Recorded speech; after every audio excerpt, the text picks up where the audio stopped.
Yo, what is going on, you guys? Yugioh here, and today I'm going to be coming at you with my updated Spright Runick live twin deck. And yes, I know we're adding some live twins in here. Honestly, guys, I think it adds a lot of really amazing plays to the deck. I want to go ahead and share my thoughts on this. I think this is a phenomenal deck.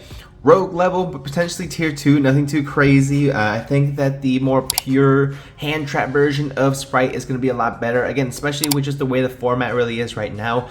That's really going to be the best way to maximize the deck overall. However, this is still a really good way to go ahead and have fun, have a casual duel with your friends. It's a really interactive game until you get a specific card in the extra deck out, guys. But we'll get to that when we get there. So without further ado, let's go ahead and get right on into it, guys. Make sure you guys leave a like, subscribe. Also, make sure if you guys have not checked it out already, the whatnot link in the description to go ahead and get you guys $15 free towards any purchase you guys want. If you guys are missing any cards for Nats, this is gonna be the best time to do it. Get yourself free 15 bucks on your boy. Now let's get right into it. So starting off with the sprites, 3 Spright Blue, of course, 1 Jet, 1 Red, and 1 Carrot, and 1 Spright Starter. It's pretty much all you're really going to need for the Sprite Engine. Realistically, you can argue to play a second Jet with maybe a Smashers or a Double Cross, but the deck is already really tight because we are adding again the live twin engine in here. Now if you don't have the live twins, you just want to play Runick Spright, you can go ahead and take out the live twin cards in the main deck and go ahead and put additional Spright cards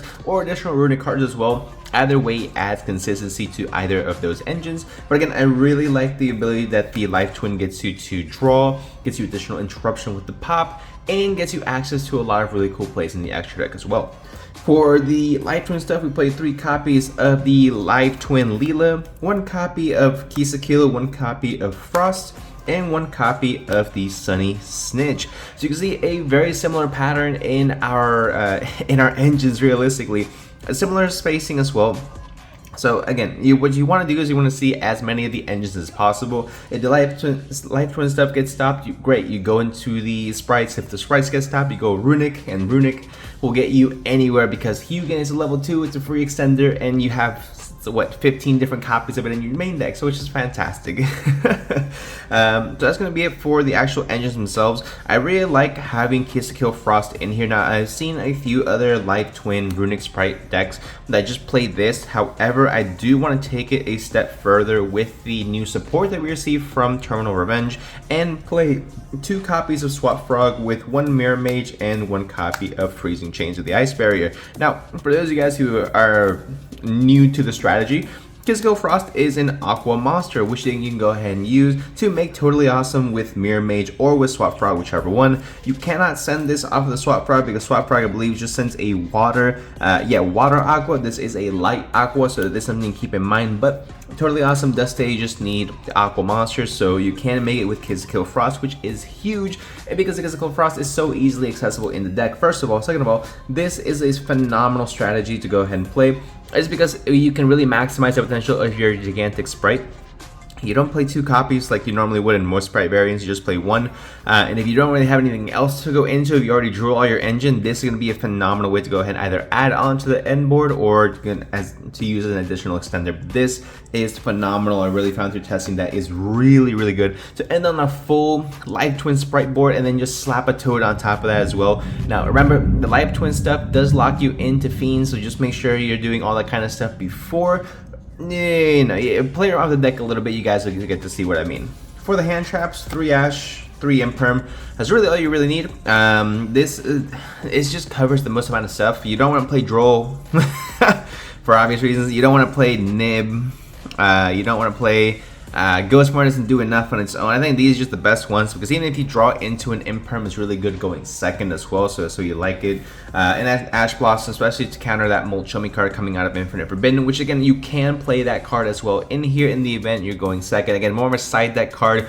We did a full video on it yesterday. If you guys not check it out, make sure you guys go ahead and do so, but just to give you guys a heads up. That's going to be all the non-Runick stuff in the deck. For the Runick stuff, it's pretty self-explanatory. 2 Fountain, 3 Tip, 3 Flashing Fire to pop special summon monsters, 3 of the Runick Freezing Curses in order to negate effects, 3 Runick Destructions to act as our MSTs, 3 Slumber because it's free, and then 1 Dispelling because you just like to have additional names. So 41 cards in the main deck. If you want to play even 40, you can cut the Dispelling, but I do really like to have that additional Dispelling, not necessarily for its effect, which lets your opponent discard a card, but it has just, again, it just adds another name you can go ahead and activate, which is pretty much another copy of yugioh, which is pretty much another extender you're playing for free. So I think that's really, really good to go ahead and play.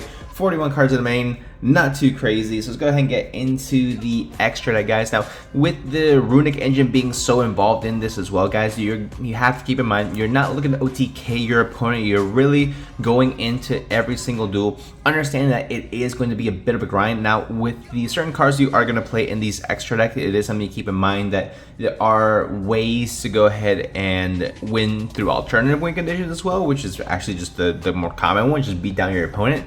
Even with the Runick stuff, really what it is it buys you a lot of time to also find alternative win conditions. So you can either win by deck out, or you can win by punching your opponent in the face. It really just depends on what comes first, right? For the Life Twin stuff, 2 copies of Life Twin, Evil Twin, Keys Kill, 2 copies of Evil Twin Leela. Really, all you need more than this is going to be overkill, and you are not ever going to summon more than that, unless you're playing pure. If you're playing pure Life Twin, yeah. 1 Trouble Sunny, of course, as well. For the other Link 2s, play 1 SP, 1 IP, and 1 Sprite Sprint.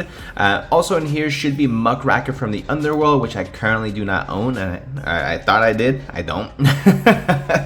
And another card I want to go ahead and show off is going to be Unchained Abomination with a copy of Nightmare Griffin. Again, I have no idea where my Nightmare Griffin is, but you play Nightmare Griffin in order to go ahead and lock out your opponent from using the special summon monster effects, which is an amazing way to go ahead and do it. Which, with playing IP, is so easy to go ahead and just make it on your opponent's turn, make it so that you just have to make sure you're planning out your link arrows accordingly to not give your opponent a free way to go ahead and out your Nightmare Griffin lock, right?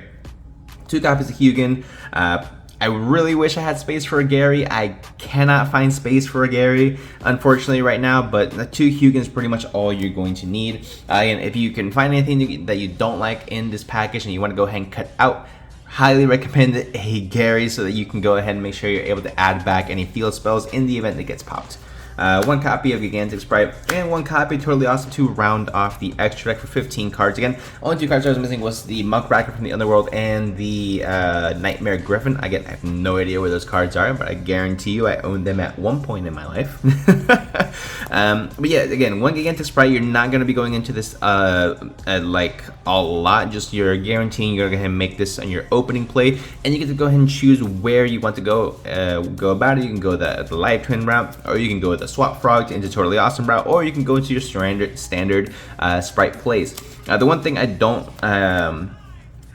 like, but that feels weird about playing this version of the deck is that you don't have access to Nimble Beaver package. So your Sprite Sprint place seems a bit less productive, but again, being able to go ahead and send your Ice Barrier Mirror Mage, or Ice Mage, whatever the name is, you are able to go ahead and get another free level 2 body on board, which is another way I really like, and a reason I should say why I really like playing that engine still in this deck, because again, anytime you can go ahead and make Toad is going to be a really, really good time for you guys. So guys, that's going to be it for the deck profile. Let me know what you guys think in the comment section down below. Is there a better way that you guys prefer to go ahead and play Sprite? Let your boy know in the comment section down below, and also let me know what deck you guys are going to be playing in Nats, if you guys are going to be going Nats. If not, what deck you guys are looking to play post the Infinite Forbidden. I know Gimmick Puppet's getting support. We're getting a lot of other crazy new support cards, guys. New archetypes, Whitewoods coming out.